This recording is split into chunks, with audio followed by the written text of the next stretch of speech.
Hi ಸ್ನೇಹಿತರೆ, ಎಲ್ಲರಿಗೂ ನಿಶಾ ಕನ್ನಡ ಚಾನಲ್ಗೆ ಮತ್ತೊಮ್ಮೆ ಪ್ರೀತಿ ಸುಸ್ವಾಗತ. ಇವತ್ತಿನ ವಿಡಿಯೋದಲ್ಲಿ ಗಾಂಧಿ ಜಯಂತಿಯ ಬಗ್ಗೆ ಪುಟ್ಟ ಭಾಷಣ ಯಾವ ರೀತಿ ಹೇಳೋದು ಅಂತ ಈ ವಿಡಿಯೋದಲ್ಲಿ ತಿಳಿಸ್ಕೊಡ್ತಾ ಇದ್ದೀನಿ. ಈ ವಿಡಿಯೋ ನಿಮಗೆ ಇಷ್ಟವಾದರೆ ಲೈಕ್ ಮಾಡಿ, ಶೇರ್ ಮಾಡಿ. ನನ್ನ ಚಾನಲ್ನ ಇನ್ನೂ ಸಬ್ಸ್ಕ್ರೈಬ್ ಆಗಿಲ್ಲದಿದ್ದರೆ ಈಗಲೇ ಹೋಗಿ ಸಬ್ಸ್ಕ್ರೈಬ್ ಆಗಿ, ಪಕ್ಕದಲ್ಲಿ ಕಾಣೋ ಬೆಲ್ ಬಟನ್ನ ಟಚ್ ಮಾಡಿ.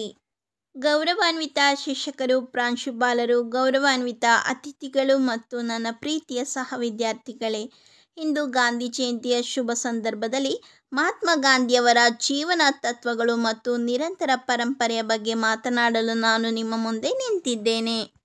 ಅಕ್ಟೋಬರ್ 2, 1869ರಂದು ಜನಿಸಿದ ಗಾಂಧೀಜಿ ಅವರು ಸತ್ಯ, ಅಹಿಂಸೆ ಮತ್ತು ನಾಗರಿಕ ಅಸಹಕಾರದ ಬಗ್ಗೆ ಅಚಲವಾದ ಬದ್ಧತೆಯ ಮೂಲಕ ನಮ್ಮ ದೇಶವನ್ನು ಸ್ವಾತಂತ್ರ್ಯದತ್ತ ಕೊಂಡೊಯ್ದರು.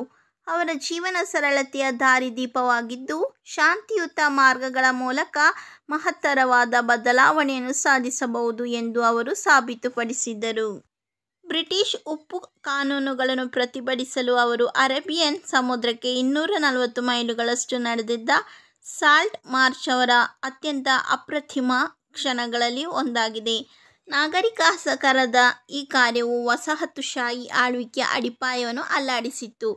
ಇಂದು ನಾವು ಗಾಂಧೀಜಿಯವರನ್ನು ಸ್ಮರಿಸುತ್ತಾ ಅವರ ತತ್ವಗಳ ಪ್ರಸ್ತುತತೆಯ ಬಗ್ಗೆ ನಮ್ಮ ಜೀವನದಲ್ಲಿ ಯೋಚಿಸೋಣ.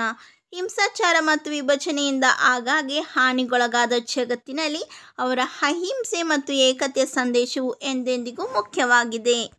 ಗಾಂಧೀಜಿಯವರಂತೆ ನಾವು ಬದಲಾವಣೆಯ ಏಜೆಂಟ್ಗಳಾಗಲು ಶ್ರಮಿಸೋಣ ಮತ್ತು ಸತ್ಯ, ನ್ಯಾಯ ಮತ್ತು ಶಾಂತಿ ನೆಲೆಸುವ ಜಗತ್ತಿಗೆ ಕೆಲಸ ಮಾಡೋಣ. ಧನ್ಯವಾದಗಳು ಮತ್ತು ಜೈ ಹಿಂದ್.